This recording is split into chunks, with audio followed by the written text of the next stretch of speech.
Alors, on va parler d'autobronzant, une période de l'année où des fois on se trouve un petit peu vert. Voici, il y a plein de beaux produits qui existent sur le marché. Avec Hélène Manon, on va faire le tour de ça. Première des choses, je disais, la préparation, c'est extrêmement important avant de se mettre une crème autobronzante. Est-ce que c'est vrai? Absolument. Et mon mot d'ordre depuis le début de l'année, c'est quoi?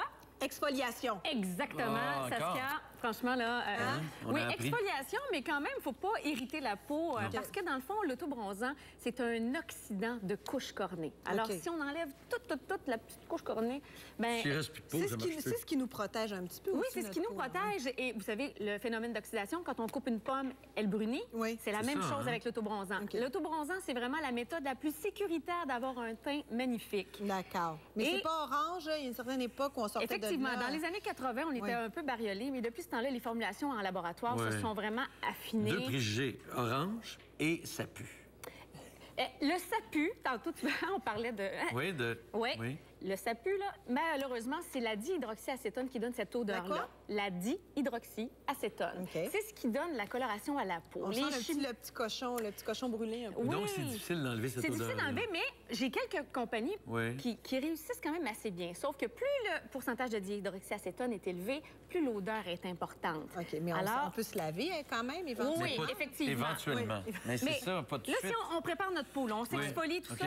La règle d'or, depuis quelques années, c'est avoir une peau hydratée. Mais attention, hydratée avec un hydratant qui est biocompatible, c'est-à-dire qu'il va pénétrer la couche cornée de la peau pour ne pas laisser de film en surface. Qu'est-ce qui reste comme film en surface? Tous les savons comme Dove, Ivory, ils ont de la crème hydratante à l'intérieur et ont comme fonction de vraiment couvrir la peau pour garder l'hydratation. Ça, c'est pas une bonne idée. On veut pas ça. On veut pas ça parce précisément. que... Oui, parce que la dihydroxyacétone ne pourra pas réagir. Ça fait un film sur la peau. Alors, la preuve que ces produits sont magnifiquement hydratants et qui sont vraiment performants, avant un autobronzant, on ôte les Ivory, on ôte le Ribbon de Olay, le Dove, toutes les crèmes hydratantes. On s'en tient à une hydratation à base d'eau pour que ça pénètre dans la peau. Ensuite de ça, on choisit notre...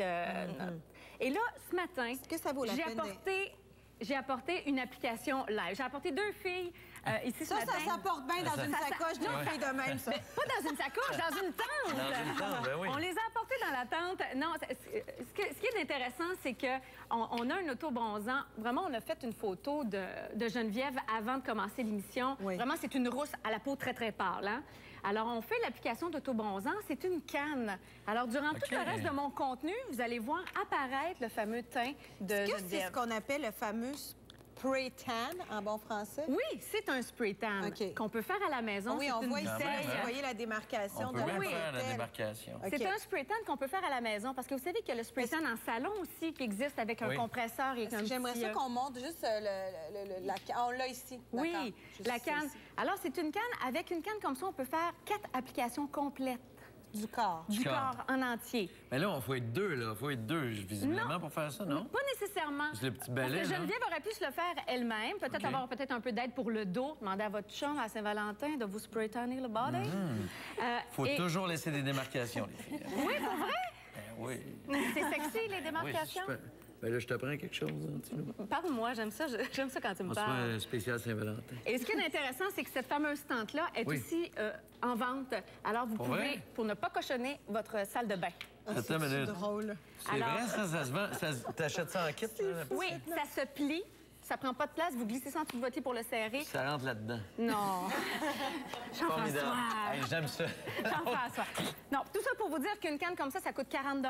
Le pinceau pour pouvoir le blender, bien le mélanger, l'estomper, et une vingtaine de dollars. Et il offre même un kit, le spray, la crème et le pinceau pour 80 $. Vous faites ça à la maison. 4 applications, 20 $ l'application. OK, mais je veux sentir. La tente? Excuse-moi. Ça sent bon.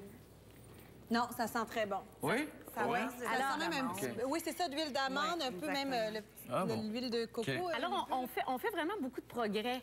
Mais là, lorsqu'on choisit notre autobronzant, on en a plusieurs sur le marché qui existent. Si vous voulez vraiment avoir une petite introduction à l'autobronzant puis que vous avez peur de barioler, vous y allez par parcimonie avec des crèmes, des hydratants, avec un soupçon d'autobronzant que vous appliquez à chaque jour et le hâle va progressivement s'installer sur votre corps. Alors, vous en avez comme Jergens, comme Olay. C'est vraiment pas très dispendieux et ça offre un hâle très, très naturel.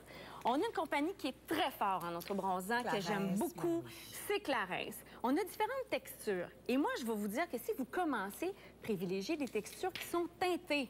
Vous allez savoir où t'en as mis. Exactement. Puis l'épaisseur pour éviter justement qu'au bout de 2-3 heures, on se rende compte qu'à certains endroits, c'est plus foncé et que c'est bariolé. Alors, c'est sûr qu'en gel, c'est plus difficile. Ça s'applique plus facilement, c'est fondant, mais on ne sait pas trop ce qu'on est rendu. Tandis que ça, c'est vraiment mon coup de cœur. Moi, j'en mettrais sur mes toasts le matin. C'est vraiment la crème délicieuse auto-bronzante. Regardez ça, on dirait du pudding au chocolat. Délicieuse. Ça ici, la main. Et c'est vraiment très naturel comme hâle. C'est légèrement doré. Et ils ont sorti un nouveau produit il n'y a pas si longtemps qui est le Lisse Minute auto-bronzant. Est-ce que tu connais le produit Lisse Minute? Non. Alors, c'est une base pour la peau qui uniformise la peau, qui réduit les pores de peau. Alors, c'est vraiment super intéressant comme produit. Donc, est-ce qu'on l'utilise en dessous de notre crème de jour à ce moment-là? Exactement. On utilise que ça? Bien, si votre crème de jour est biocompatible à base d'eau, pas de problème. S'il y a un FPS dans votre crème de jour, faut pas. Avant, vous allez utiliser votre Lisse Minute. Et après, peut-être, si vous avez besoin d'une protection solaire. Est-ce qu'on peut utiliser ça tous les jours? Oui, bien... Oui. Un autobronzant bien appliqué dure de 3 à 4 jours. Lorsqu'on a vraiment un pourcentage, on sait que sur le marché, le pourcentage de dihydroxyacénone varie entre 2 et 6 %. Mais depuis 1996, on a un nouveau principe actif qu'on combine à la dihydroxyacétone qui s'appelle l'érythrulose. L'érythrulose, on le combine ensemble. Oui, c'est ça.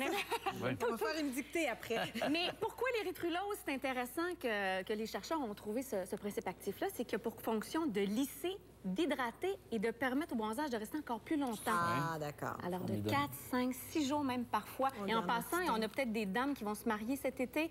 Toujours 2 jours, hein, les filles, avant un mariage? Exactement. 2 jours. C'est trop foncé. Pas que c'est trop foncé, ça tâche la robe. Exactement. C'est vrai? Quelle horreur. 2 morceaux de robot, Jean-François. Alors, on a aussi, du côté de Yves Rocher, on offre des super produits. Comme je vous dis, ici, c'est un spray. On ne sait pas tout à fait où on est rendu, mais c'est quand même un pourcentage de dihydroxyacétone assez faible. Privilégiez les textures foncées pour savoir où on est. Et ce qu'il y a d'intéressant, c'est que c'est de la fleur de tiare, leur principe actif. Alors, ça a comme propriété de capter la lumière, d'enluminer la peau, de révéler, un révélateur d'éclat, dans le fond. Et tu garantis que c'est bon? C'est pas mauvais pour la santé. C'est pas... Écoutez, ça, c'est un mythe. Ça, c'est un mythe que c'est... Oui, l'autobronzant, c'est chimique, blablabla. Non, c'est la façon de bronzer. Oui, parce que c'est... La dihydroxyacétone, c'est un extrait de l'écorce de châtaigne. C'est la chose la plus naturelle qu'il n'y a pas sur la Terre pour pouvoir appliquer, pour avoir un beau bronzage. On va faire un test, Hélène Manon. Là, je suis très maquillée, mais on le fera ensemble, puis je vous montrerai live ce que ça donne. Oui. Ce serait une bonne idée, ça? Moi, je pense que oui. Hein? Et une autre façon de voyager avec son autobronzant, c'est d'amener des lingettes. Alors, on fait juste appliquer. Oui, ici, c'est le Commodine. C'est une lingette. En passant, vous ne commencez pas avec votre visage. Hein? Oui. Vous commencez avec votre corps et vous terminez. Parce que le visage peut se permettre d'être 2 tons un petit peu plus clairs. Quand on est trop bronzé dans le visage, on a l'air fatigué, puis ça paraît plus. Alors ça, c'est vraiment le choix des cosméticiennes. J'ai fait 10 pharmacies, puis j'ai demandé à 10 cosméticiennes quelle est la meilleure lingette sur le marché. Ils m'ont dit Commodine. OK, parfait. Commodine en vente un peu partout dans toutes les bonnes pharmacies. Et ça fait une fois? Hein? Oui, une application. On met pas ça dans un ziploc. Non. Puis dans un paquet comme ça, vous en avez plusieurs. Si je ne m'abuse, vous en avez 8 pour à peu près 15 $. Donc, ça vaut la peine. Ça vaut la peine. Alors, rapidement, on va aller voir le avant-après avec Geneviève qui s'est fait peindre de couleur. Giovanna, on regarde la démarcation. Oui. Est-ce que mademoiselle a l'air orange? Pas du tout. Non, pas du tout. Est-ce qu'elle a un beau teint? Elle a l'air d'une fille qui a un beau sourire, en un tout bel cas. soleil. Elle a l'air heureuse. Doré. À se faire flatter comme ça, là, c'est le petit pinceau. J'aimerais rapidement qu'on parle ensemble, Hélène Manon, puisque c'est le mois, merci beaucoup les filles, c'est le mois des câlins. Et ça, c'est extrêmement important. Tous les profits vont à Sainte-Justine aussi pour la Fondation CHU. On en a parlé tantôt avec le triathlon d'hiver, donc ça se poursuit. Je le porte. Et je le porte aussi. Alors, c'est le rose câlin qui a été développé pour... alors, en vente dans plusieurs Jean Coutu à travers la province. Alors, je me joins aux Fécalines. C'est 20 $. Et 10 $ seront versés au CHU. Oh, quand même. Oui, puis c'est un produit absolument extraordinaire qu'on adore. On l'utilise beaucoup Oui, moi-même. Toi-même. Oui. Et depuis 4 ans, 53 000 petits tubes de gloss ont été vendus pour une bonne cause. Alors, puis pour tous les détails... C'est un petit cadeau. Oui, un petit cadeau. Puis pour tous les détails des produits qu'on a parlé aujourd'hui, puis pour trouver le site de most.ca, vous venez sur mon blog misspoudrette.com. Misspoudrette.com. Merci beaucoup. Ça fait tellement plaisir. Merci, Hélène Manon. Alors, c'est ça. On peut plus le droit d'être vert. C'est formidable. C'est formidable.